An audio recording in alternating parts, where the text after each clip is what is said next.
Welcome to the Italian Wine Podcast. This episode is brought to you by Vinitaly International Academy, announcing the 24th of our Italian Wine Ambassador courses to be held in London, Austria, and Hong Kong from the 27th to the 29th of July. Are you up for the challenge of this demanding course? Do you want to be the next Italian Wine Ambassador? Learn more and apply now at vinitalyinternational.com.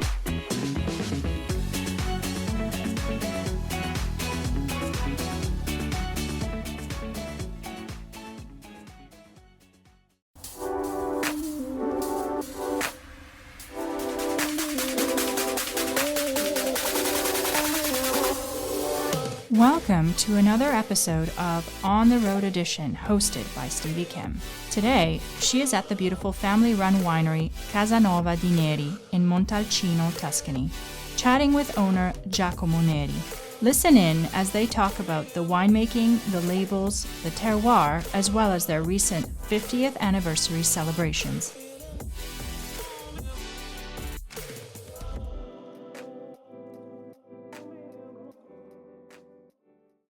All right, so today we are in Montalcino, well, nearby. We're here with Giacomo Neri of Casanova di Neri. Are we in Montalcino? Is this officially Montalcino? I mean, I see Montalcino. You can see a wonderful skyline of Montalcino from Casanova di Neri cellar. It's an incredible view. Okay. It is a picture. Yes, it is Montalcino. So this is Montalcino. Okay. All right. So your winery is called Casanova di Neri. How did you come up with this name? Well, my father idea, Casanova is the name of the country house, the very old country house. So your father purchased the estate. Correct. My father bought the estate in 1971. 1971. And the idea, Casanova, the name of the old country house, Di Neri, the family name. Okay. Casanova di Neri. Oh, so it's 50th anniversary. Yes, last year during the pandemic. In the pandemic time, the 50th anniversary of Casanova di Neri. Did you do anything special? I mean, it was during the pandemic? Well, the idea was to make a lot of things, but in the pandemic time, no. We made only a big, a very nice party with all our friends, but especially the people, the workers of Casanova di Neri, okay. Also the old workers of Casanova di Neri. And it has been a very nice time and very close, but right. Pandemic time has been a unique time. So, Giacomo, Casanova di Neri, it's an anagram, right? Correct. So give me some examples of the other words, other phrases. Well, it's in Latin, right? It's in Latin, but Steve, scorri is a secret. I cannot explain. It's a family secret. Sorry. But how did that become? Like, did your father tell you that it was an anagram? Oh, he did tell you. My father. Oh, so he thought of it when he gave the name Casanova di Neri. Correct. Oh, okay. Sorry. Family secret. It's not a secret. It's on your website. More or less. In the website, you can understand a little, not all. Right. Okay. So, tell us can you give me a little bit of context as to where we are in terms of this area of production? Because Montalcino, there are so many different microclimates, right? Correct. So where are your vineyards? Right? In context of the Brunello, the Montalcino area. Well, Casanova di Neri is a unique history in Montalcino Brunello production. We have 5 different vineyard locations in Montalcino. The white label Brunello, we produce 3 different single vineyards. Okay. The idea of Casanova di Neri, my idea of my father, my idea, I believe the idea of my sons or daughter. We have great location in Montalcino, in different places. for understand the microclimate about Montalcino and Casanova di Neri vineyards. Where there is the white label vineyard, close to the vineyard, there are chestnut plant. It's cool. Okay, Cool, chestnut. cool for Montalcino. All around northeast area of Montalcino, the altitude between 320 to 500 meters. The chestnut in the border of the vineyard. The Tenuta Nuova vineyards, southeast of Montalcino. All around the vineyard, there is a Mediterranean forest. There are only 15 kilometers, but completely different microclimate. And for us, we can produce, we have great vineyard location, we believe, and we can produce three different great expression about Casanova di Neri, about Sangiovese, about Brunello. Same grape, Sangiovese, Right. same winemaker, same cellar, same area, Montalcino, but the Brunello White Label Casanova di Neri, Tenuta Nuova Brunello Casanova di Neri, Cerretalto Brunello Casanova di Neri, three for us very good or great expression about But Sangiovese. very different. Very different, southeast, northeast, and east. Thank you for listening to Italian Wine Podcast. We know there are many of you listening out there, so we just want to interrupt for a small ask. Italian Wine Podcast is in the running for an award, the Best Podcast Listening Platform, through the Podcast Awards, the People's Choice. Listener nominations is from July 1st to the 31st, and we would really appreciate your vote. We are hoping our listeners will come through for us, so if you have a second and could do this small thing for us, just head to ItalianWinePodcast.com from July 1st to the 31st and click the link. We thank you, and back to the show. How does that translate into the final product, the wine? How are they different? The three single vineyards. The most big difference, the bouquet. The bouquet of in the white label, you find rose, you find a little cherry.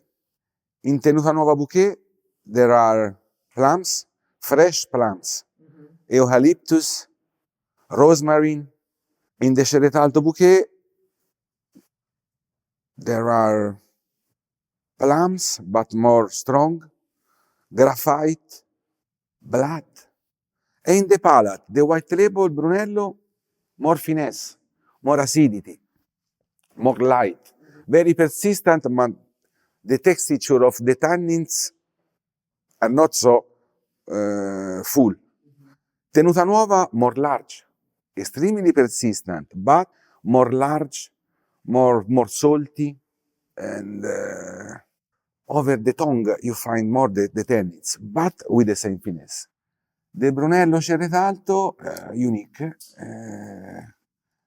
extremely persistent, endless wine, and in the palate find strawberry, graphite, and extremely persistent. I repeat again, Montalcino, Casanova di Neri, Sangiovese, three different expressions. I believe it is the great, unique terroir of Montalcino. In Montalcino is a big but a small land, but you can find different expression about Sangiovese. So you're the winemaker, right? As well. Do you have other winemakers? Well, other than your son now, right? I have Giovanni. Giovanni help. And do you have other consulting winemakers? Yes. So let me ask you a question. Your classic question. How much of your wines, right, is due to the terroir, right, environmental factors, and how much is the winemaking, the style? Does it mostly comes from the winemaking? Is it mostly coming from the vineyards? Well, Steve, no marketing, very open discussion. In my experience, the terroir, about the Sangiovese grape. Sangiovese grape is very sensitive grape, but I believe in all the grape. If you produce good wine, the cellar, the winemaking is very important. But for produce great wine, the terroir, the weather, the God give us the good weather, is 70%. 30% winemaker experience, culture, but without great, strong quality grape, you can produce extreme wine. Yeah, so you It need is my idea. So you need great quality grapes to make your wines. Correct. Right? It is my experience in the top level production. So, of course, you're very famous for your 100-point wines, right? I believe I'm famous for my face, for my body. So, what is the secret? What do you think? Like, why were you able to receive 100 points from these wine critics? What is the secret? What makes your wine so special? I am lucky man, lucky guy. Right, you're lucky. No, I believe, I repeat again, the vineyard location give us this possibility, but with our experience, with our work, passion for make this. But in the first position, the vineyard. But the vineyard without the experience, the culture, there is no wine. And I believe our philosophy to produce wine from great vineyard location give us this possibility. Don't you sometimes feel a little bit too restrictive just working with Sangiovese? You have one wine which is... I produce small production of pure Cabernet Sauvignon. Right. The name is Pietradonice, and because... and why did you decide to do a cab? Because, Steve, Montalcino, Sangiovese. I am famous because I can give you unique wine from Montalcino from this particular vineyard. Very Sangiovese is Montalcino, and outside Montalcino, in Tuscany, but or other reason, but the heart of Sangiovese is Montalcino. I believed, and I believe when I've been young, 3 years ago, I would like to produce the most international grape variety, Cabernet Sauvignon. You can find the great Sangiovese, Montalcino, Tuscany, Emilia, or no many other place, especially Montalcino. You can find great Cabernet Sauvignon all over the world. Australia, Bordeaux, Italy, French, Chile, Argentina. California, incredible great Cabernet Sauvignon. And I believe I can produce in Casanova di Neri terroir in Montalcino, in this place, a wine from Cabernet Sauvignon grape where in the glass you find sure pure Cabernet Sauvignon, but you find more Casanova di Neri terroir and style and Montalcino terroir. It has been my idea. Thanks for listening to this episode of Italian Wine Podcast, brought to you by Vinitaly Academy, home of the gold standard of Italian wine education. Do you want to be the next ambassador? Apply online at vinitalyinternational.com for courses in London, Austria, and Hong Kong, the 27th to the 29th of July. Remember to subscribe and like Italian Wine Podcast, and catch us on SoundCloud, Spotify, and wherever you get your pods. You can also find our entire back catalog of episodes at italianwinepodcast.com.